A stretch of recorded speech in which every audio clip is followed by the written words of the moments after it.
Detikers, apa kabar kalian? Semoga kalian sehat aja ya. Ini aku buka masker bentar karena kita lagi hosting. Tadi kita udah nyobain motor ini, tapi sekarang kita akan ngulik lebih banyak. Kita cerita apa perbedaannya dan nanti gue akan ceritain gimana sih rasanya.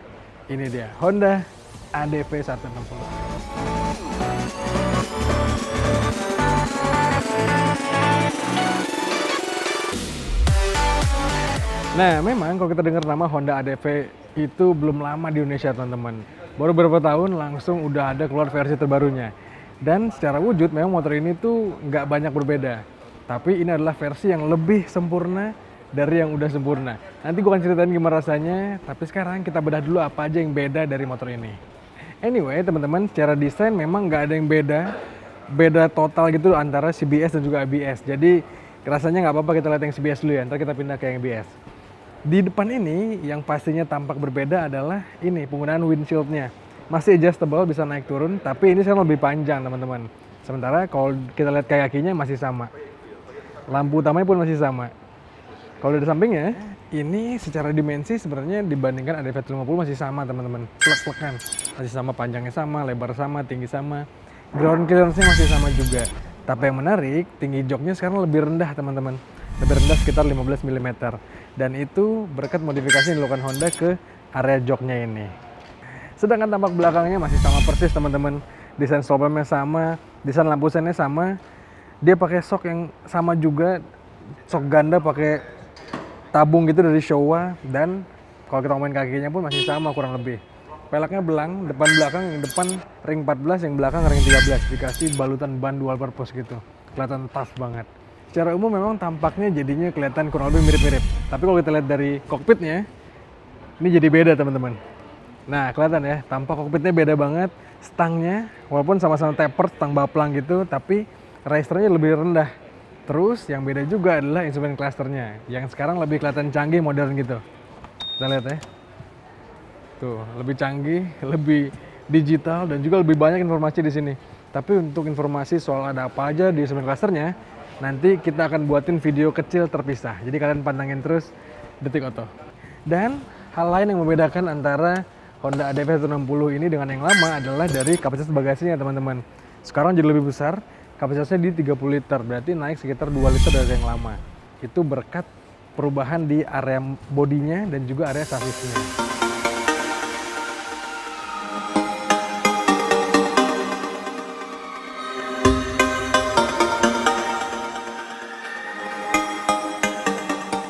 Nah, lanjut teman-teman, sekarang kita bahas soal impresi berkendaranya. Gue akan ceritain apa yang tadi udah gue alami dari mencoba ADV ini. Kita lihat dulu pertama posisi duduknya, teman-teman ya. Motor ini karena dimensinya nggak beda jauh dari yang lama, jadi pastinya posisi duduknya harusnya masih sama. Tapi ternyata beda, teman-teman. Nih, karena joknya lebih rendah, jadi gue yang punya tinggi 175 cm bisa menabrak dengan sempurna. Yang dulu pun sebenarnya bisa, tapi yang dulu rasanya agak canggung karena bodi belakang sini, bodi bagian bawah sini tepatnya, itu agak menggembung kalau yang dulu. Kalau yang sekarang dibuat lebih flat.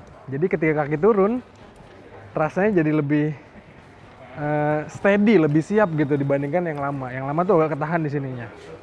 Lalu posisi berkendaranya, kalau tadi kita ngomongin stang ya, ternyata posisi stangnya cukup rendah dibandingkan yang lama. Agak lebih segini, agak lebih tinggi. Jadi ini ngebuatnya terkesan lebih sporty, lebih sigap gitu dibandingkan motor adventure yang biasanya lebih santai untuk perjalanan jarak jauh. Kalau ini jadi lebih agak maju sedikit badan kita. Lalu yang berubah juga teman-teman di area decknya ini nih. Decknya dibuat lebih lebar sedikit. Jadi gue yang pakai sepatu boots segini, lihat masih bisa tertopang dengan mungkin sekitar 80%. Dan di area depannya sini ada perubahan nih. Selain bodinya yang berubah jadi lebih gambut sedikit, area pijakan kaki depan ini juga jadi dibuat lebih santai. Jadi kalau ADV yang lama itu, gue inget kalau kaki naik ke atas gini agak tegak gitu ya. Kalau ini lumayan rebah, jadi lumayan bisa santai lah posisinya. Pas untuk motor adventure yang notabene biasanya dipakai orang buat touring jarak jauh gitu ya. Jadi ini lebih menyenangkan lagi. Dan kalau kita lagi posisi duduk gini, gue sambil ceritain juga posisi windshieldnya ini. Ternyata dibuat lebih tinggi, ini benar-benar membuat rasa berkendara jadi beda total dibandingkan ADV yang 150 teman-teman. Tadi kita cobain di jalan yang straight gitu ya, di area yang lurus. Angin memang rasanya jadi lebih nggak langsung kena ke area badan, area dada, ataupun bawah helm. Sementara pas diturunin, itu lumayan angin agak masuk sedikit ke area bawah helm. Jadi kalau untuk touring jarak jauh di arah yang mungkin banyak jalan kosongnya, banyak berangin gitu ya, rasanya penggunaan windshield kayak gini jadinya benar-benar berfungsi dengan baik dan juga membantu kenyamanan berkendara ya.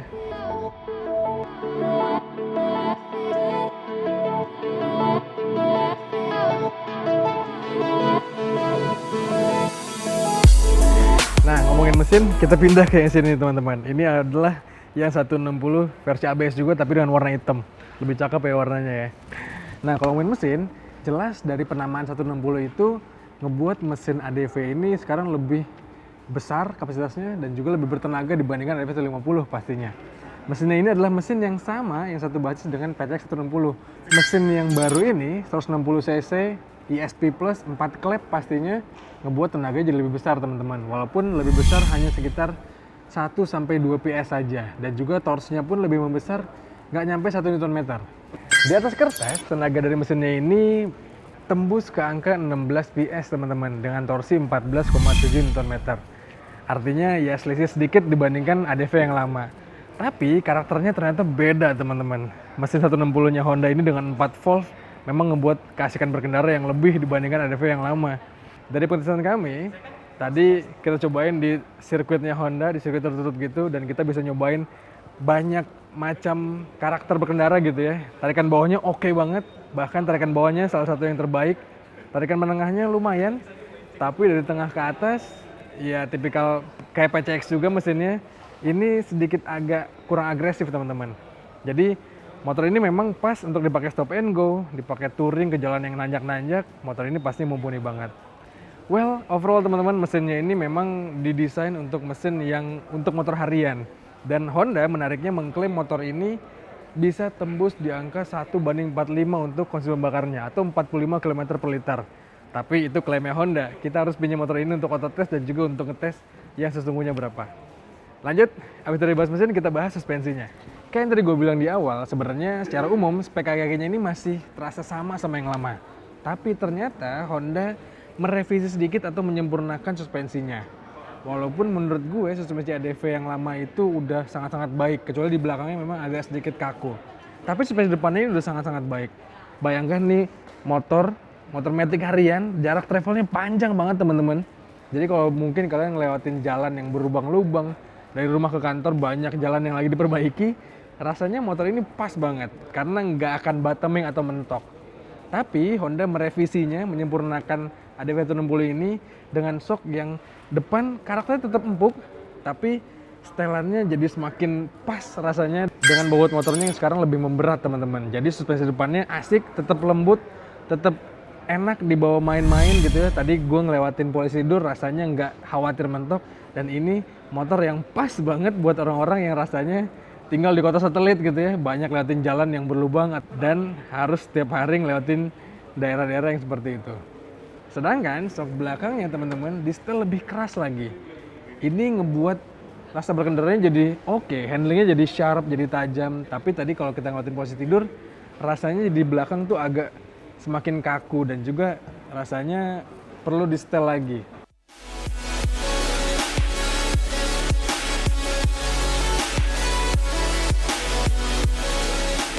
Nah lanjut, mesin suspensi udah, sekarang kita bahas fiturnya teman-teman. Ini adalah Honda ADV 160 yang ABS.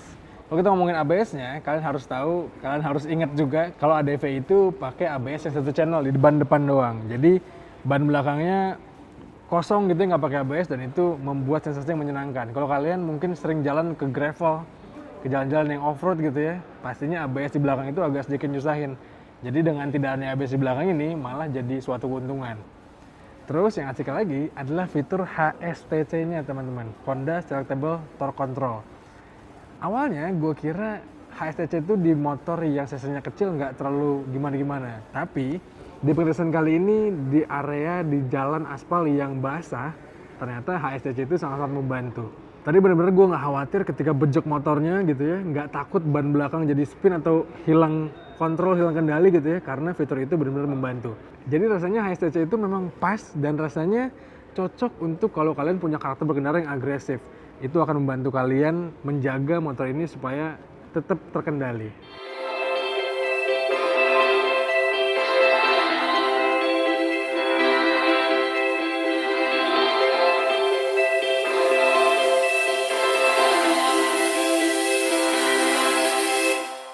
Well, overall teman-teman, ADV 160 ini memang menarik sekali. Karena selain mesinnya yang baru lebih bertenaga, suspensinya pun dengan penyempurnaan dilakukan Honda rasanya jadi racikan yang pas, dan handlingnya ini dengan sasis baru rasanya memang jempolan banget. Tapi kalian harus tahu kalau ADV 160 ini secara desain memang nggak beda mayor gitu ya, perbedaannya nggak terlalu signifikan dengan yang lama. Jadi kalau kalian beli ini mungkin ya orang harus lihat emblem-emblem 160-nya supaya orang tahu kalau kalian beli motor baru. Lantas teman-teman, menurut kami Honda ADV 160 memang jadi penyempurna dari ADV 150.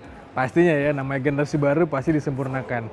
Dan itu membuat rasa berkendara jadi semakin menyenangkan, dan juga menurut kami rasanya layak untuk dipertimbangkan. Tapi menurut kalian gimana? Kira-kira apakah Honda ADV 160 ini layak menggantikan ADV 150 yang udah kalian miliki? Atau kalian tertarik untuk membeli motor ini? Kalian harus tahu dulu harganya kalau dijual sama asal Honda Motor dengan harga 36 jutaan sampai 39 jutaan. Gimana menurut kalian? Kira-kira apakah motor ini menarik? Coba kalian sampaikan di kolom komentar di video kali ini. Dan seperti biasa teman-teman, jangan lupa untuk baca ulasan lebih lengkapnya di kanal Detik Auto, dan juga tonton film kami di kanal 20 Detik dan juga kanal YouTube Detik Auto. Sekiranya teman-teman, gue Fis pamit, stay safe dan bye-bye.